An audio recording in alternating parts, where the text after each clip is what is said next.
Welcome to Life with Long COVID with me, Paul Clark.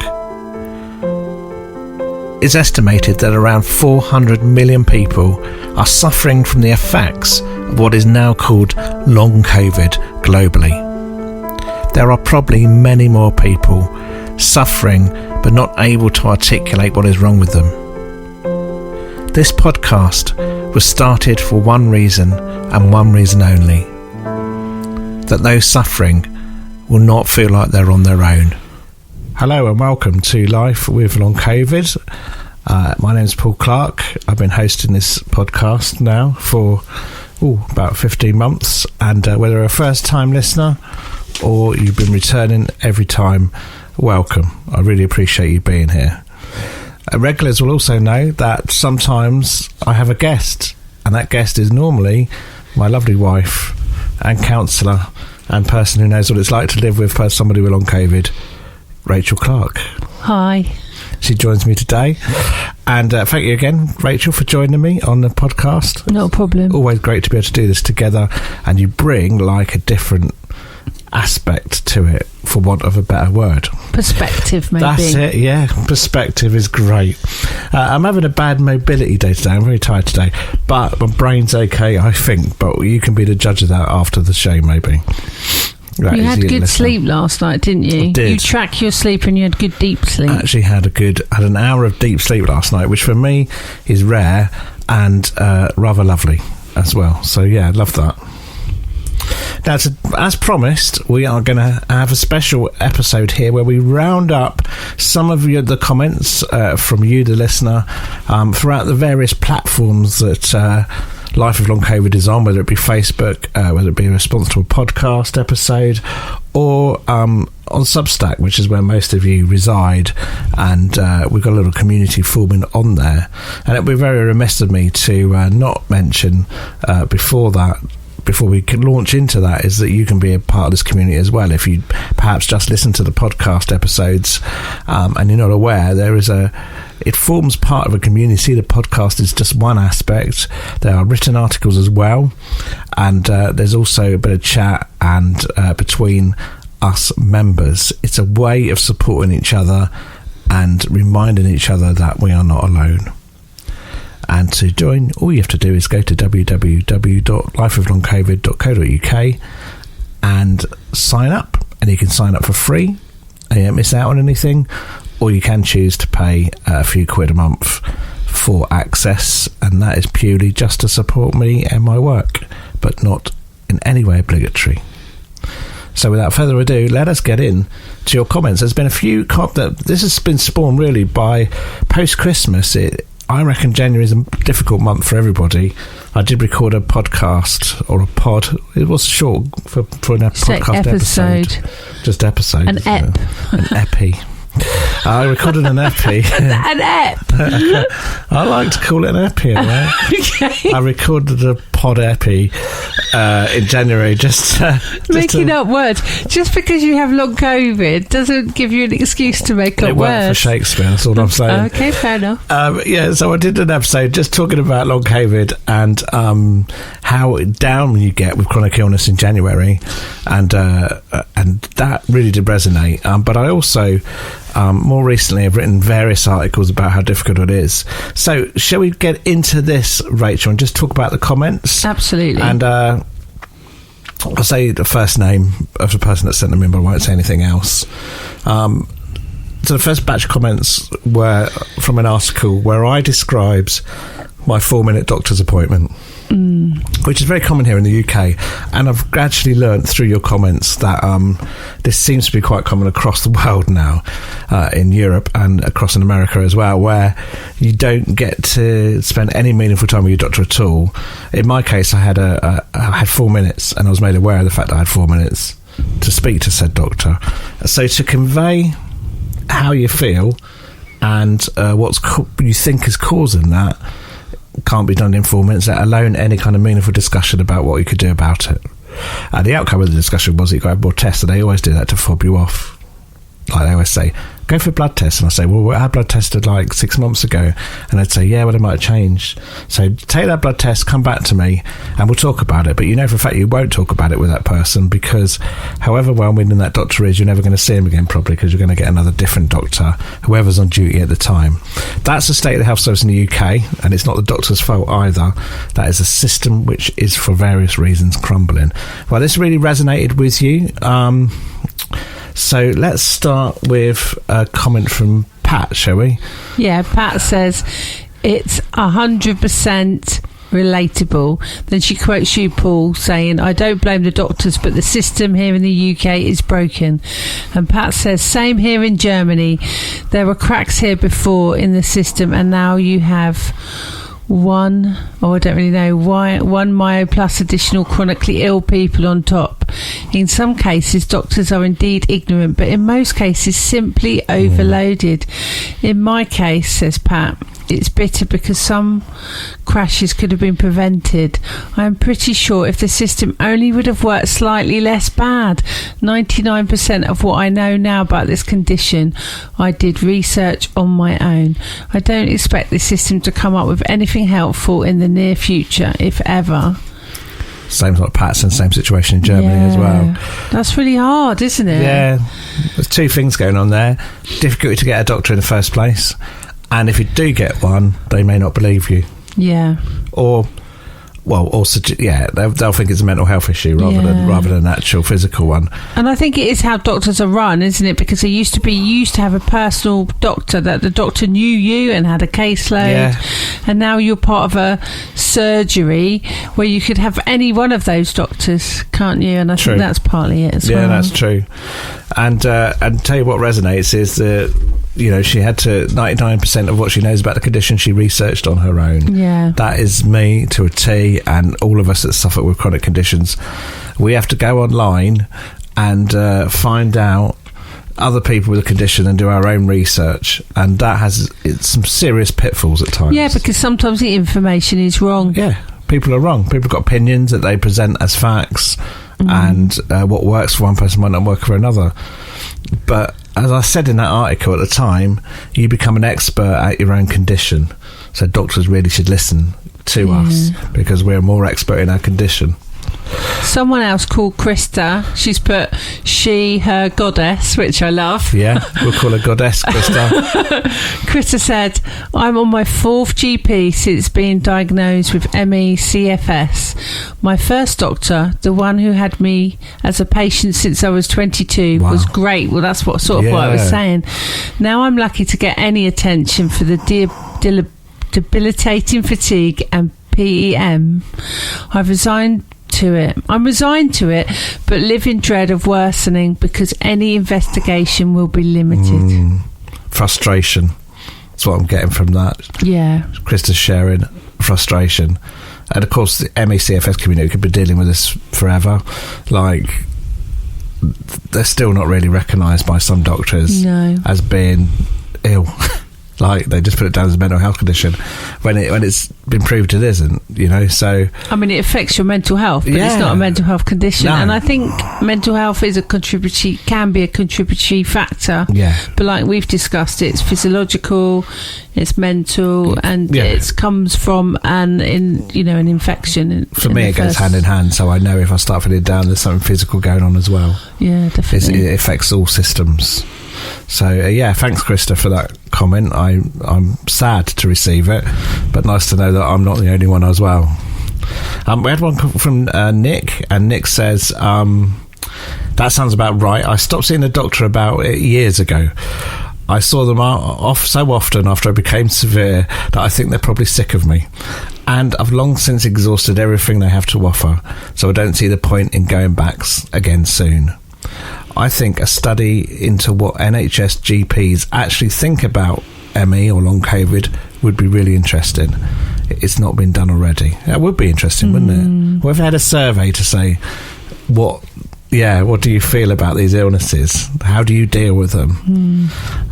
It would be interesting, Nick. It would. I don't think for 1 minute they'll do it, because it could be relatively damning, I would thought, to the NHS. Could be. And for MECFS, there's been a massive, here in the UK, it's even been raised in Parliament recently that there needs to be awareness and training for GPs to be able to deal with this.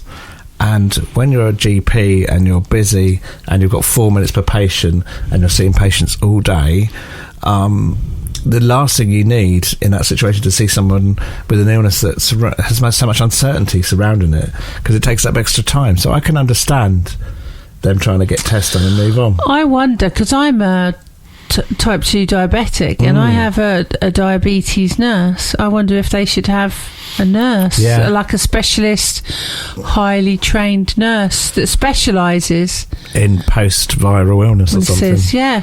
Something like that. Yeah. I mean, they used to have the long COVID clinics, which I understand in many places have been stopped now. I didn't do much anyway, but they did, at least kept you away from the doctors, I reckon. Yeah, definitely. Don't you? Yeah. There's a comment from Alan, and it says, I got the same from my GPs and also consultants, which is a good shout, when I feel I've got that far. When I've got that far, which is a major achievement when you get as far as consultant. I feel completely let down by the medical system, which makes me very sad. The only progress I've made through my own research was leading to a private prescription for low-dose naltrexone, which does seem to be helping me. I've heard about this. The fact that GPs are unwilling or unable to offer any genuine help is a terrible indictment of their profession. As a result, I have lost all trust in them. That is such a sad post, Alan. Yeah, that is terrible. And yeah, low-dose naltrexone is something I actually haven't tried. It's not usually prescribed for long COVID. It's prescribed for drug addiction, I think. I think it's an opioid. But in low doses, it's been shown to have an effect, a positive effect, particularly for brain fog. Wow. But you have to get a private prescription. It costs money again. And because doctors are unwilling, even if they see it as an illness, to prescribe, it does sound like Alan's had similar situations to me and everyone else. And that comment as well, that consultants can be even harsher. You've been in the room when I've had a harsh consultant with me who dismiss you out of hand on more than one occasion. And that's awful, because you get referred from a GP, often as a way of fobbing you off. You get as far as a clinic, and the consultants are so fed up with being fobbed off with people. They get dismissive, and it's a horrible catch-22 situation. It's like a cycle, isn't it? It really is. And again, it might be different in your country, wherever you're listening from, but here, that is a situation. It'd be great to hear from you if that's the case. I did an article that was called "I Miss a Life I Thought I Was Going to Have," and it was one of those that really kind of caught people. Right, I think it was just after Christmas, and I thought, and it was obviously, I was reflecting on what life would I have had if I didn't have long COVID. I would probably still be a vicar. I'd probably still be in ministry or doing something like that. And I was like, oh, well, I miss that. I miss a life in my head I thought I was going to have in the future. And we had a few comments on that as well, didn't we? One person, a couple of comments, actually. This one's from Cassie. She's given 2 comments, is that right? She says, your quote, "My body keeps billing me for things that used to be free." That's quite profound. You read that? Yeah. And Cassie says, yes, it's like there is an entire new economy happening that I didn't even know existed before. Yeah, everything costs. Yes. Yeah. And she says, I don't have long COVID, but wow, did this ever land with me? I cannot be the person I want to be because my body no longer allows that. There is a lot of grief to work through. Yeah, grief is a good word. You're grieving the person you thought you were or were going to be. Yeah, but I like that idea of economy, entire new economy. It's like a new world, isn't it? Where everything was free, but now it costs. It's that language that's what brought me to that line, is that language of you're going to pay for that tomorrow. Yeah. Like, you just took the bins out, you're going to pay for that tomorrow. Well, in your head, you sort of say that. And then I thought, it's like that. It's like now I'm being billed for things which were totally free before. And that are just silly. That seem silly, I could walk the dogs before and take the bins out. There'd be no payback. But now there is. And you have to be conscious of that all the time. And that was where that language came from. Yeah, there's another one from Elizabeth. She says, so much of my experience in this long recovery from brain surgery mirrors what Paul talks about experiencing with long COVID. That's interesting. The loss of spontaneity is a big commonality. Oh, spontaneity. You talked about that, I remember. To the world, perhaps it looks like I've become boring or set in my ways or just old, but there's so much more to it than that. That's slightly heartbreaking, isn't it? That's profound, Elizabeth. It's how people perceive you. They're perceiving you as just being boring or not wanting to do things. Yeah. Because it's not for lack of wanting. I talk about this a lot, don't I? And you say, you're not boring. But importantly, I perceive that other people perceive I'm boring. Yeah, it's not even that you realise you're not boring, and you realise in yourself you want so much more that sometimes you can't because it costs. I think because I used to be a spontaneous person. Yeah. Like we're sitting on a Friday, aren't we, recording this podcast. At one time, it'd have been me coming around saying, let's go do something now. Let's get in the car and just do it. Let's go somewhere. And I miss that person sometimes. Yeah. And having the energy to do it. A girl with MS and a dream wrote, which is a great name, by the way. Rest absolutely feels like you're not accomplishing what you want to. It feels like you're not motivated, but that's what you have to do. Otherwise, you'll pay for it worse later. Someone with MS resonating there with a kind of similar symptom. Yeah. Rest. Yeah, and rest doesn't feel like you're accomplishing anything. Yeah. But resting is a verb, isn't it? It's a doing the word. You're still doing something when you're resting, and that's what everyone's got to remember. It's an intentional act. But it's hard, isn't it? Oh, because society says if you're resting, you're lazy. It's easy to do. It's hard to do guilt-free. Yes, that's what I mean. That's true. You're right. Yeah, it really is. And there's a final one there. From Megan. Yeah. She says, thank you for sharing your experience, Paul. My heart aches at the unfairness of this process. My hope is that the more awareness we bring, change will come. Sending love and care. Oh, thank you, Megan. And that's quite hopeful as well. Yeah, I love that. Thanks, Megan. I appreciate the encouragement, and encouragement which you've shared to everybody in that group. Really helpful. Which, by the way, the group, the community we've got down on COVID started with 5 of us. And it's just ticked over the 100 point. So, in internet terms, that's not massive. No. But when it ticked over to that 100 point this week, I thought, it is big, because it's 100 people who said, I want to be here. I want to bake you a cake now, and I'll put a picture. 100 on it. And put a picture of you and the cake on Instagram. Maybe with 100 candles. No way. What a waste. It'd be like a fire tornado. It'd be terrible. Yeah, we should do something, really, should we? Yeah. 100 members, and we're a very engaged community as well, which I love. Yeah, I supportive, really and that's what you want, isn't Everyone's there because they want to be there, and not because they just randomly signed up and forgotten. Hopefully not, anyway. I wrote, to finish with, I wrote an article about loneliness, and this is I tell you what, the last couple of months, not just me, but this has been the number one thing I've been getting back from the community, is this sense of loneliness. It really resonates with people. There's a lot of lonely people out there, which is why the group exists, right? But there's still, finding people to talk to is really hard, it seems, and for people to understand. Okay, so we got this message on that topic from David. He says, the loneliness is its own kind of loss, different from the physical decline, but just as real. I've felt this with my own family. People who love me dearly, who show up consistently, who will do anything to help, and still there's a gap. They can't feel what it's like to live in my body. They can witness it, support it, grieve alongside it, but they can't know it from the inside. Even within the disability community, the isolation persists. I co-lead a support group for people with the same chronic condition I have for over a year, hoping it would be a space for depth and shared vulnerability. What I learned is that having a degenerative disease doesn't automatically create understanding. The willingness to go deep, to sit with the hard stuff, that varies as much among people with chronic illness as it does anywhere else. The loneliness isn't about being unloved. It's about the fundamental solitude of living in a body that operates by different rules. You can be surrounded by care and still feel profoundly alone in the experience itself.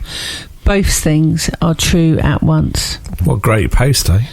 That was amazingly written, and actually that's Thanks, given me a little bit of understanding, David, really, because really early on, if you go back to one of the very first podcasts, Paul talked about living in a glass cube, separated from his family, and I felt so upset about that, because I was like, but I'm here, I'm right here, but actually David, by his post, has really helped me see what he means. He's not saying that people don't love him, aren't caring and aren't supportive. What he's saying is you have an individual understanding of what it's like to have a chronic illness that no one else gets. He put that really well, didn't he? Yeah. It's not about being unloved, it's about the fundamental solitude of living in a body that operates by different rules. Different rules. Not about being unloved. Absolutely, you can be loved by many, many, many people, but still feel lonely. Yeah. Love it. Thanks, David. We want to hear more from you. Obviously you know a lot about this area, and you run a support group as well, like a focused drop-in thing. Oh, that sounds amazing. Which sounds pretty good. Yeah. Maybe in the future we could do that through Lifelong COVID, I don't know. If you want to hear any more on that, let me know. But we could do that. Let's push ourselves out of a comfort zone a little bit. A girl with MS and a dream replied to this as well. She says, I know Nanette and I have the same chronic illness, but our illness is different to each and every one of us. I really do feel for you, Paul. When I learned I had MS, my world stopped. And then finally, 3 years later, I started doing stuff again. Wow. But still, I'm home by myself 8 to 10 hours of the day. Like joking committees on Zoom for my union.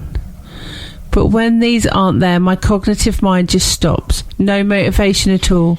I know my situation is completely different than you, but at least you have a dog. I do. I don't even have one of those. I think the thing about the cognitive mind stopping is so true. Yeah. Like if you don't do anything for a while, it's scary how quickly the mind just stops. Seriously, it really is. You can see how decline can really happen quickly. Yeah. And you gotta fight in order to keep going, I think, sometimes. I think it is really difficult because I've counselled a person with MS before. Right. And they were talking about their love of reading, and so I was talking about that, and then they said, but sometimes I'm just too tired to read. Yeah. Yeah. Do you know what I mean? So that's the thing that would have kept their mind going, but sometimes it's hard even to read. Yeah. So it's so difficult. Oh, yeah. And I had like a medical assessment, didn't I, recently, which I wrote about. It was a horrific experience. And the assessor, when I said I haven't really got many hobbies, said, I bet you watch TV, though. And it was like a throwaway thing, like, I bet you have time to watch TV, though. And I said, actually, I fall asleep watching TV, so I don't watch TV all day. You actually watch TV a lot less than you used to. Because I can't handle it. No. I thought it was a bit insulting, really. DW says, my wife, this is for you, Rachel, my wife tries hard to understand what it's like for me, but I still feel pressure to push beyond my limits in an effort not to seem weak to her. I was like that early days, I think, until we had proper chats about it. Yeah. Well, the pod helped. Yeah. Because you used to do the pod and I'd listen and I'd go, you haven't told me that. Yeah, you used to, didn't you? You used to go home and say, you didn't tell me you were feeling that bad about that. And it's true. Which, however you communicate is good, but communication, we've found, is really important, isn't it? It's the key, isn't it? Yeah. It is. Keep talking, keep sharing, and understand your wife will never truly know. Yeah. She won't 100%. But the trying is the important thing, isn't it? As David put, it's not that you're unloved. No. It's just sometimes it's almost impossible to understand how somebody feels because they're not in your shoes, so to speak. But they probably know you more than anybody else. So, Nanette, do you want to read that one? Yeah, she says, Thank you for your transparency. Smiley emoji. We like the emojis. Yeah. I too have chronic illness. As you mentioned, every chronically ill person has a unique experience. For example, I don't think I've ever felt lonely, but I acknowledge that you do. I appreciate that you shared that because someone else will benefit from your writing. How lovely. Yeah, that came across as a strong theme, actually. Yeah. Lovely message from Nanette and a few others who said, you're right, no two chronic illnesses are the same, even if you bracket them under long COVID. The effects so differently. There'll be commonalities, but how we process it and experience it will be different. Yeah, and I like that Nanette appreciated your transparency, but it's not. And I like the fact she said it's not true for her. Yeah, because that highlights that, doesn't it? It highlights it's not the same for everyone. Yeah, and you shouldn't expect not it to be everyone either. Feels lonely, and that's what people online say. They'll say, well, if you say you feel lonely, they'll say, well, I don't feel lonely, and it makes it sound as though they're saying you shouldn't be lonely because I'm not. And it's like, well, yeah, fair, good for you, but it doesn't mean that I shouldn't feel lonely. We're all different. We all come at it from different And you angles. might feel lonely on Monday and feel not lonely on Friday as well. And then that herself will probably say she may feel lonely in the future. We just don't know. This resonated with Pat as well. She said, so true. Thanks for sharing. I basically lost all my friends since long COVID started. When people around me continued with their lives in early 2022, long COVID crippled me. Happy New Year, she says. Even though I'm not sure at the moment where happy could come from or what new could look like besides from more suffering. I'm sorry for sounding overly negative. Don't be sorry, Pat. Maybe it's just the weather is killing me here at the moment, which is minus degrees and high humidity. Oh, thank you for offering me this community. Well, it's exactly what the community's for. Yeah, isn't don't it? ever apologise for sounding negative. That's where you're at. Like, there's not much positive about it, so come on. And also, being in that high humidity with minus degrees, I wonder how is that? What is that like? Yeah, that must be hard. It is hard. Because humidity's hard on long COVID, and low, and so is low. Low. I don't know what to talk about. Any extreme cold weather and hot. So any extremes of temperature. I got stuck in the low there. low. Long COVID break. Come on. Yeah. So thanks, Pat. I totally get that. Just be seen. Seriously. And the whole point of the pod and the community is not feeling alone. So definitely feel free to say anything anytime. Bring it on. Yeah. Absolutely. And there's a couple more, just to round up, there's a couple on, I mentioned about flu jabs. Stacey wrote in, hi Stacey, and said, hi Paul, I had my flu jab for the first time this year as I had so many bugs last year, but so far it's been the best thing I ever did. It gave me extra energy. And I want one every 3 months if I could. Bring it on. I wonder if you could blag that. Probably not. No.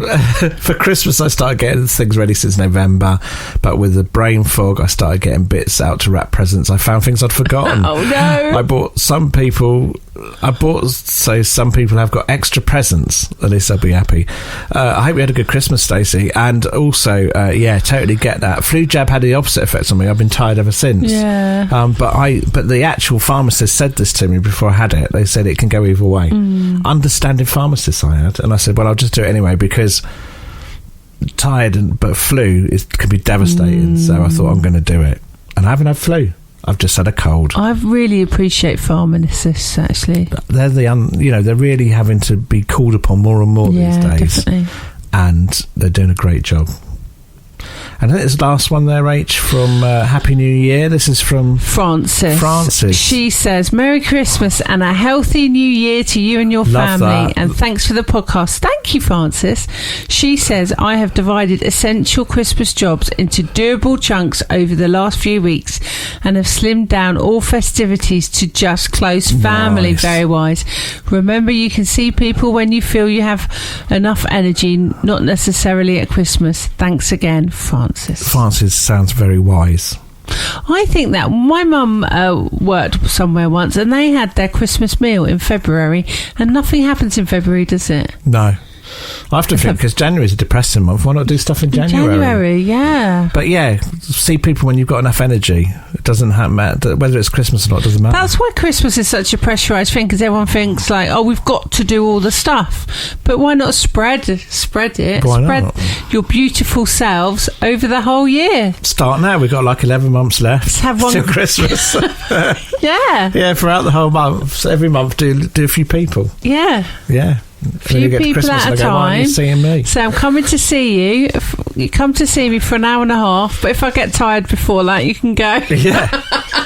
And that is a conversation you've got to have. It is, yeah. Like, I've got some good friends. Can I just say to them, if I just absolutely look like I've completely zoned out, it's time to end the conversation, because you won't get much more out of me. I've been, we've been in restaurants, haven't we, with friends, and I've been like, okay, this is it. I'm going now. The mist has descended.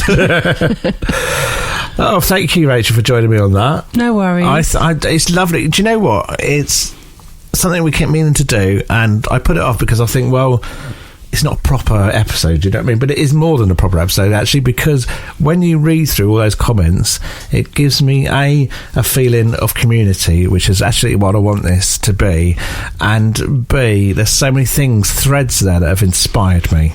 And there's a lot of sad stuff there, but even sad stuff can be inspiring too. Yeah, and I feel like you're learning from each other. Like, they've read your article or listened to a pod episode or epi. Giving me their wins. Yeah, epi. And then they've stop making up words. And then they've given you their perspective and their wisdom, and it's a real sharing place. Sorry, I just knocked down the microphone. And that's what it's all about. I hope that's what it's all about. Not shutting people down.